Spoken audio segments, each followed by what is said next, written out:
जय शिवराय मित्रांनो राज्यात पुण्यश्लोक अहिल्यादेवी होळकर शेतकरी कर्जमुक्ती योजना 2026 ची प्रक्रिया सुरू झालेली आहे। पात्र झालेल्या शेतकऱ्यांच्या कर्जमाफीच्या याद्या प्रकाशित करण्यात येत आहेत आणि याच यादीमध्ये नाव आलेल्या शेतकऱ्यांची कर्जमाफीची केवायसी कशी करायची, आपल्याला जर तक्रार असेल तर तक्रार कशा प्रकारे नोंदवायची, याच्या संदर्भातील सविस्तर अशी माहिती आजच्या व्हिडिओच्या माध्यमातून घेण्याचा प्रयत्न करणार आहोत। मित्रांनो, ही केवायसी आपले सरकार व्हीएलई लॉगिनच्या माध्यमातून होणार आहे। याच्यासाठी आपल्याला आपल्या सरकारच्या पोर्टलवरती व्हीएलई लॉगिनच्या अंतर्गत आपलं व्हीएलई लॉगिन करायचंय। व्हीएलई आयडी, पासवर्ड, कॅप्चा कोड टाकून लॉगिन करायचंय। मित्रांनो, लॉगिन केल्यानंतर आपण पाहू शकता लेफ्ट साइडला जे काही विविध सेवा दिल्या जातात, या सेवांची यादी आहे। या सेवांच्या यादीमध्ये स्क्रॉल केल्यानंतर आपण पाहू शकता या ठिकाणी आपल्याला पुण्यश्लोक अहिल्यादेवी होळकर शेतकरी कर्जमुक्ती योजना अशा प्रकारची टॅब दाखवली जात आहे। या टॅबवरती क्लिक करायचे। त्याच्या खाली आणखीन एक सब टॅब दिलेली आहे, त्याच्या अंतर्गत सुद्धा पुण्यश्लोक अहिल्यादेवी होळकर शेतकरी कर्जमुक्ती योजना दाखवलेले, त्या टॅबवरती आपल्याला क्लिक करायचे।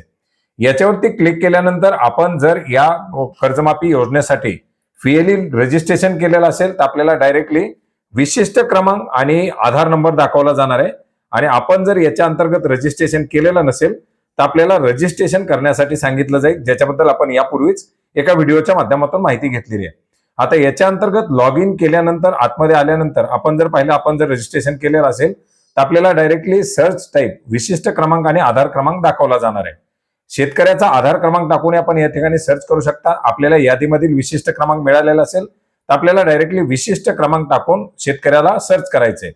विशिष्ट क्रमांक टाकून सर्च केल्याबरोबर त्या शेतकऱ्याची पूर्ण माहिती दाखवली जाणार आहे। त्या शेतकऱ्याचं कर्ज खातं, त्याच्यामध्ये किती कर्जमाफीची रक्कम वगैरे वगैरे। आता याच्यामध्ये आपण पाहू शकता, आपण विशिष्ट क्रमांक टाकून सर्च केल्याबरोबर शेतकऱ्याची पहिली माहिती आलेली। त्याच्यामध्ये आपण सुरुवातीला पाहू शकता की शेतकऱ्याचा जो आधार नंबर आहे तो आधार नंबर आपल्याला बरोबर आहे का हे विचारलं जाणार आहे। मग याच्यामध्ये जर शेतकऱ्याचा आधार नंबर बरोबर असेल तर आपल्याला येस वरती टिक करायचे, आणि जर आधार नंबर बरोबर नसेल तर आपल्याला या ठिकाणी नो करायचे। आणि नो केल्याबरोबर आपल्याला पुढे त्या शेतकऱ्याचा कोणता आधार नंबर आहे बरोबरचा तो टाकण्यासाठी विचारलं जाईल। आता हा आधार नंबर बरोबर आहे टिक केल्यानंतर खाली आपल्याला कर्ज खात्याची माहिती दाखवली आहे, विशिष्ट क्रमांक दाखवलाय, फार्मर आयडी नंबर दाखवलाय। या टिक केल्यानंतर आपल्याला काय दोन ऑप्शन या ठिकाणी दिलेले आहेत। लोन अमाऊंट ऍक्सेप्टेबल आहे का, येस, नसेल तर नो करायचं, असेल तर येस करायचे। याच्यानंतर लोन अमाऊंट शोन जी केली आहे ते ऍक्सेप्टेबल आहे का ते त्या ठिकाणी आपल्याला ऍक्सेप्ट करायचंय। ते दोन्ही ऍक्सेप्ट केल्यानंतर आपण पाहू शकता आपल्या ह्या जे काही कर्ज खात्यासमोरची जी दोन टिक आहेत त्या दोन टिक राईट झालेल्या आहेत। आता पेंडिंग राहिली आपली याच्यामध्ये केवायसी, आपल्या कर्जमाफीची किती रक्कम आहे ही वगैरे सर्व दाखवलंय। याच्यामध्ये मोबाईल नंबर आपला जो दिलेला आहे तो दाखवला जातोय, फार्मर आयडी जो आहे तो दाखवला जातोय। ही सगळी माहिती बरोबर आहे का हे या ठिकाणी पाहायचंय। याच्यानंतर घोषणापत्रे आपण पाहू शकता, दोन घोषणापत्र आहेत, एक तर शेतकऱ्याची ई केवायसी संमती आणि दुसरं एक शेतकऱ्याचं घोषणापत्र। या दोन्ही माहिती आपल्याला या ठिकाणी पाहिजेत की आपण कुठल्याही प्रकारे अपात्रतेच्या कक्षेत नाही, आणि जर तशा प्रकारे दिसून आलं तर आपल्यावरती कारवाई होऊ शकते किंवा आपल्याला हा लाभ नाकारला जाऊ शकतो। याच्यानंतर आधारची केवायसी द्यायची, संमती द्यायची की आपला आधार आपण या बायोमेट्रिक व्हेरिफिकेशनसाठी वापरायला संमती देत आहोत। या दोन्ही सहमतीला आपल्याला टिक करायचे, आणि त्याच्यानंतर आधार केवायसी नावाची जी ई केवायसी नावाची ऑप्शन आहे याच्यावरती आपल्याला क्लिक करायचे। आधार ई केवायसी वरती क्लिक केल्यानंतर काय होणार आहे, तुमचं जे काही बायोमेट्रिक तुम्ही दिलेलं आहे, म्हणजे जे काही डिव्हाइस आहे ते डिव्हाइस दाखवलं जाईल। शेतकऱ्याचा आधार नंबर याच्या खाली दाखवला जाईल, बरोबर आधार नंबर असेल तरच ही केवायसी आपल्याला पुढे करायची आहे।